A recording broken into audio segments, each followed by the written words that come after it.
All right, so in this video, I picked up a pair of Jordans, and not one that I actually picked up the first version. This is the second version of the Jordan Zion 2 is what these ones are called. And this colorway was one that I was very interested in just from the first images of them. And I just saw like one shoe like this.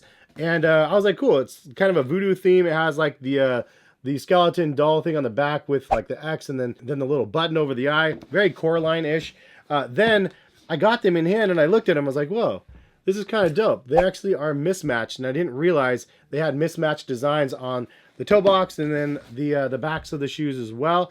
And so I was like, this is a really nice pair, nice looking pair, especially fall time and whatnot. It's not a bad looking shoe, so I wanted to go ahead and give you guys my thoughts on the Zion 2s, a little talk about Zion maybe, and let's go ahead and get into this video. What's going on, guys? Hess here. Hopefully you're having a good day out there. Thank you guys for stopping by and watching. If you guys are new to my channel and you guys enjoy my content, please drop a like on the video. It means a lot when you guys do that. Subscribe also, notification bell ding. Let's go ahead and get into this though, because these things remind me kind of some Kyrie's. You have the strap in the front here. Very nice action there. Probably necessary so he doesn't bust out the seams of his shoe, considering Zion has been known to do that. And what was it? Kyrie's, something like that. He busted out. What was it, Katie? I can't remember. Any which way, Zion is the guy, man, and he has a max extension contract with the Pelicans. Hopefully he does really good this next year. We haven't actually seen him play. He's been injured since really he hasn't played very many games at all. But it's going to be telling whether or not he actually does well. Jordan Brand signed him, obviously, with the Zion 1s.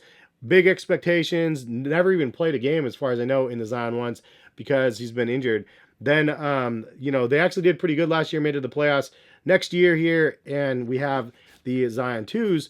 So it'll be interesting to see what he's able to do in these and if he's able to get a bunch of cool colorways of this shoe, because this is a model that I feel like they can make a ton of different nice colorways on. I mean, look at the theme that they did in this one. The voodoo style theme looks really incredible. And it looks like a PE, to be 100%. Like, this looks like something I would see Zion wearing on court, and people are going, what shoe is that? Like, it's that good of a general release pair. One that I was very interested in, again, just colorway-wise.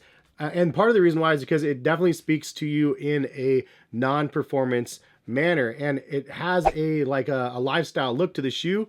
And because of that, obviously, it's kind of appealing to the lifestyle side of things where I come in. So let's go ahead and get in some detailed words of what they say about the Zion 2s from the website. Jordan Zion 2, $140 for the Voodoo colorway. It says, channel your skills in footwear designed for Zion Williamson and built for ballers at any level. An adjustable strap up top helps lock down your foot, while the air sole unit and firm midsole support high-paced play. Make it your #1 pick for the court. The benefits are the air sole unit providing lightweight cushioning, Zoom air cushioning under the forefoot provides springy responsive support, textile and synthetic leathers to provide structure and durability. Foam midsole adds responsive cushioning, padded collar, wraps your ankle with a soft touch. Zion Williamson's name displayed on the tongue and the outsole, adjustable strap over the laces for the secure fit, Jumpman logo on the side, plastic shank at midsole for stabilization. The colors are Flax, Sesame, Fauna, Brown, and Muslin. That's kind of the details that they give about the shoe. The weirdest thing for me, and this is like a trip, because this reminds me back of when the Air Jordan 4s and stuff came out back in the day, the 5s. The midsoles on the Air Jordan 4s and even like the SE trainers and stuff like that, I was always obsessed with squishing the midsoles because they looked so like soft and squishy, the Phylon midsoles or whatever they were. And so when I got these in hand and squished the midsole, particularly the rear section right here, it gave me that sensation of what I had in my youth. It's a weird thing to understand, but when you get these and you squish it, it's actually really squishy on the back. It's like firm squishy. If that's any description of what these are. But any which way, am I the only one that remembers that sensation the very first time you got something like a pair of Jordans and stuff with the Phylon midsoles and just going like this, and it was like such a fun feeling. Part of the reason why I think I enjoy that so much on my channel in this day and age, I didn't realize the deep-rooted history of it, and this shoe, particularly in a basketball shoe, brought me back to that sensation of my youth. Really crazy. Anyways, the upper of this shoe is insane. You have little X's all over the sides of the shoe, little stitches for a nice little voodoo effect there. Also like that Frankenstein style stitching up the front, and then also the back of the shoe. Two different styles of stitching actually on both of those. And then even right here, there's like just a weird little patch of stitching that they threw down there. The materials, I think, was a great choice as well. It has kind of like just a really raggedy sort of vibe to it, and that's mixed in with a little bit of suede panels over top of the strap, for example, and then also through the sides of the shoe where the laces come together. And then the top of the tongue is actually in suede. It has Zion's logo right here. Then you have this crazy brown bovine pony hair thing going on for the tongue, which again is just another crazy detail. Brown laces. And then I love the fact that they mismatch these things again. So that you have gray and green on one, and then you have brown and gray on the other one. And the heel of the shoe, you have green on one and brown on the other. And then the top collar is gray and then green. I just like that they transposed the colors and made it just look mismatched. I'm a fan of mismatched sneakers. I think it's a fun thing to have. And on just a regular standard model like this, it's kind of cool. I guess this isn't a standard. This is a deluxe version because it's $140. It looks like the regular versions are about $120. But nice details there. And then you do have the skeleton on the back with the little beady eyes for both of them, and they actually have different colored beads on both of them, or different whatever, buttons or whatever they are. But this also comes with 3 extra sets of laces. So if you don't like the regular ones, the brown ones on here, you have a light brown, like a cream, and then a bright green colorway as well for the laces. So again, very nice details. It does say Zion on the insole of one shoe and then Voodoo on the other one. And then also on the outsole, it does say Zion on them as well. Now to transition, and one of the things that I didn't really like about the shoe is the fit. Now the inside liner of the shoe has these giant round, like oval, like heel cushions in each side of the back of the shoe.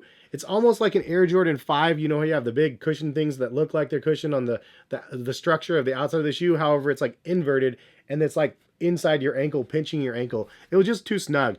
I got thick ankles maybe, I don't know. But for me, it was a little bit too uncomfortable right here. The rubbing was too fierce. Didn't really like that. The overall fit, I would say, is also a little bit too snug. For a casual perspective, I got a 9.5. I probably should have gone up to a size 10. If I went up a half a size, maybe the rubbing wouldn't be as bad on the heel, but that's the only thing that I noticed for my feet that I didn't really like. Overall, it was actually pretty comfortable in the midsole other than that. But I think the model looks great, and that's kind of more of the important things for myself, because it gives me something to look at and look forward to them creating new colorways and maybe new themes of the Zion too. And I feel like they give them a really nice looking basketball model that definitely has some sort of a transition to the lifestyle segment. So leave a comment in the comment section. Is this something you guys would lifestyle or not? I feel like this is a nice touch from Jordan Brand. One of the first times I've seen Jordan Brand release a performance basketball shoe that has some sort of crossover to the lifestyle side. And it's refreshing to see that every now and then. But appreciate what they did with this shoe. Even though it's not for me, I think it's a cool looking shoe. If you guys want to buy a pair of these or any of the other Zions that end up releasing, I'll link them in the description over to Nike. Definitely happy I got them in hand, tried them out, and I'm curious to see what they come up with next, because it'll be fun to see some other colorways, as I said. But have a good one. Hopefully you guys enjoyed the content. Drop a like on the video if it was informative to you guys, and hopefully we'll see you guys back for some more content soon. All right, peace guys.